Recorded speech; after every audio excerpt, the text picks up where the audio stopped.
My दास्तान diaries आपका स्वागत करता है। यह सिर्फ एक यूट्यूब चैनल नहीं बल्कि कहानियों का एक ऐसा संसार है जहां हर शब्द आपको भावनाओं की गहराई में डुबो देगा। यहाँ आपको सुनने को मिलेंगी दिल को छू जाने वाली कहानियाँ, प्यार, विश्वास, त्याग, रिश्तों और जीवन की हर अनकहे एहसास की। हमारी हर कहानी आपको आपके अपने जीवन के किसी पल से जोड़ देगी, आपके दिल की छुपी हुई भावनाओं को आवाज़ देगी, चाहे वो बचपन की मासूम यादें हो, प्यार की मिठास हो या रिश्तों की गहराई।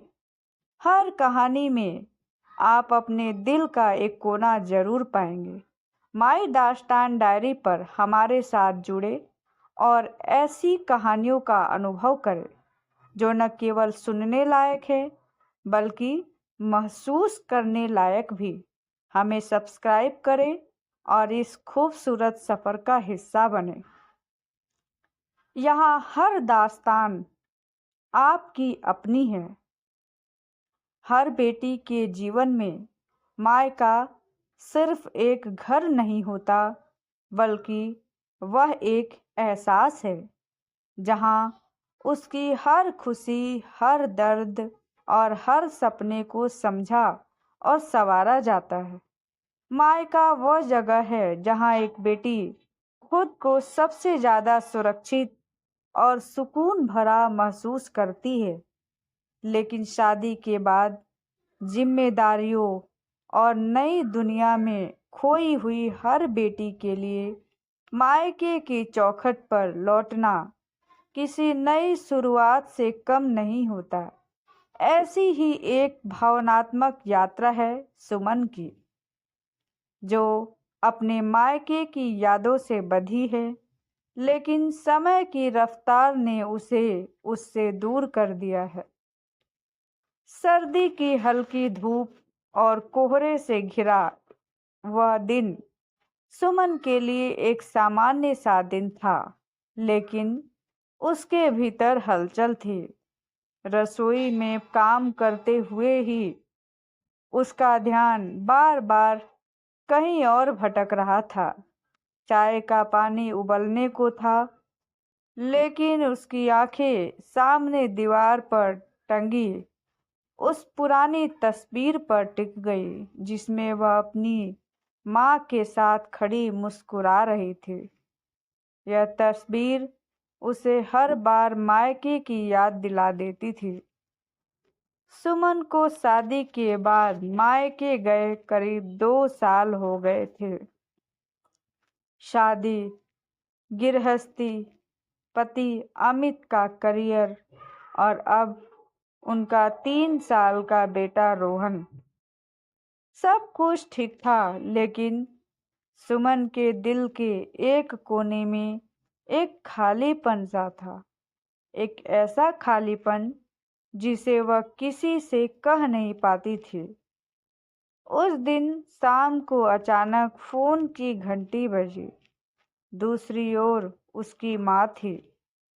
सुमन, कैसी है मेरी बेटी? माँ की आवाज़ में वही अपनापन था जो सुमन के दिल को छू जाता था। ठीक हूँ माँ, आप कैसे हो? हम सब अच्छे हैं, लेकिन तुझे याद करते हैं। बहुत दिन हो गए तुझे देखे। तू आती क्यों नहीं? माँ की बात सुनते ही सुमन की आंखों में आंसू आ गए। माँ की आवाज़ में स्नेह और शिकायत दोनों थे। उसने बहाना किया, माँ, जिम्मेदारियां हैं, रोहन छोटा है और अमित के ऑफिस का काम बहुत रहता है। बेटी, जिम्मेदारियां तो जीवन भर रहेंगी, लेकिन कभी कभी खुद के लिए भी जीना जरूरी है।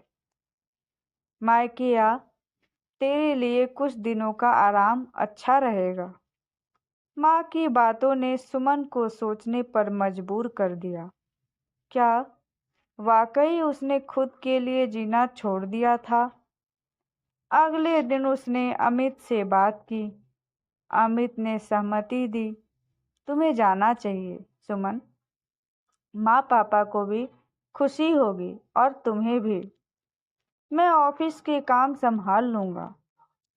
यह सुनते ही सुमन का चेहरा खिल उठा। उसने अगले हफ्ते मायके जाने की योजना बना ली। ट्रेन का सफ़र उसकी यादों का सफ़र बन गया। खिड़की से बाहर देखते हुए उसे अपने बचपन के दिन याद आने लगे। वह आंगन जिसमें वह भाई बहनों के साथ खेला करती थी, माँ के हाथों का खाना, पापा की डांट और दीदी के साथ रात भर बातें।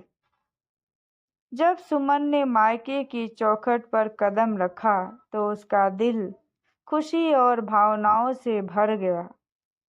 माँ दरवाजे पर खड़ी थी, जैसे वह पूरे 2 साल से इसी पल का इंतजार कर रही हो।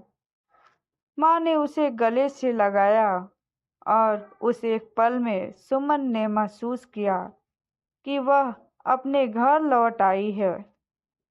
पापा ने मुस्कुराते हुए कहा, अब हमारी बेटी आई है तो घर में फिर से रौनक आ गई है। भाई बहनों ने उसे छेड़ा, अरे भाभी बनकर भी तुम अब तक वही सुमन हो। मायके में पहला दिन ही सुमन के लिए जैसे सुकून का एहसास बन गया। वह अपने बचपन के कमरे में गई। दीवार पर अब भी वही पुरानी तस्वीरें टंगी थी।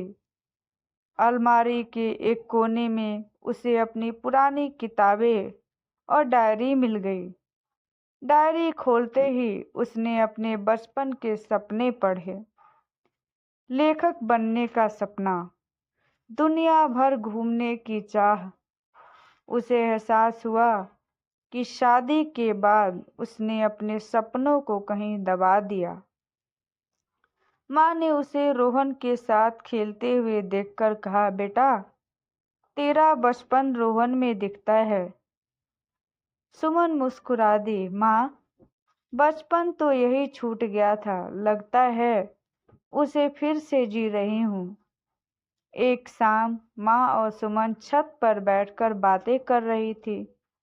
सुमन, शादी के बाद हर लड़की अपने सपनों को पीछे छोड़ देती है, लेकिन याद रख, तू चाहे जितनी बड़ी जिम्मेदारियां उठाए, अपने लिए जीना मत भूलना।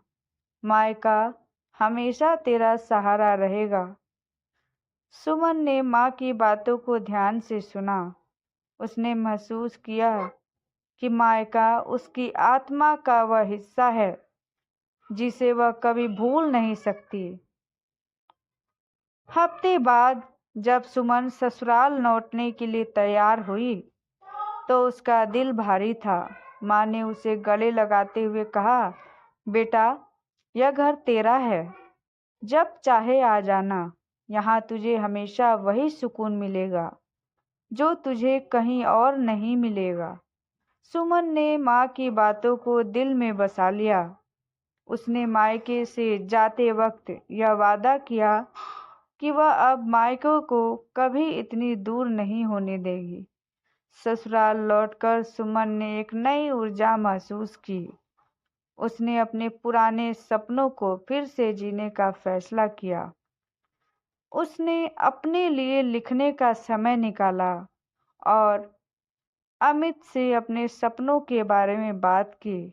अमित ने उसका साथ देने का वादा किया। सुमन को अब एहसास हुआ कि मायका सिर्फ एक घर नहीं, यह आत्मा का वह कोना है जहाँ हर बेटी अपने होने का सच्चा अर्थ समझ पाती है। मायके से लौटते वक्त सुमन ने अपने दिल में एक नया वादा किया। वादा अपने सपनों को फिर से जीने का, वादा अपने दिल की आवाज़ सुनने का, और वादा यह याद रखने का कि मायका कभी उसे अकेला नहीं छोड़ेगा। उसे अब यह एहसास हो गया था कि मायका सिर्फ एक घर नहीं बल्कि वह आत्मीयता है जो हर बेटी के अस्तित्व का हिस्सा है। मायका वो जगह है जहाँ एक बेटी अपने असली रूप में जीती है, बिना किसी झिझक, बिना किसी डर के। और जब भी वह इस चौखट पर कदम रखती है, उसे ऐसा लगता है कि मानो वह अपनी जिंदगी, खोई हुई जिंदगी फिर से वापस पा रही हो। माई दास्तान डायरी पर ऐसी ही कहानियां हैं जो दिल को छू जाए। हमारे साथ जुड़े और चैनल को सब्सक्राइब करना न भूलें। Thanks for watching. Like, share and subscribe.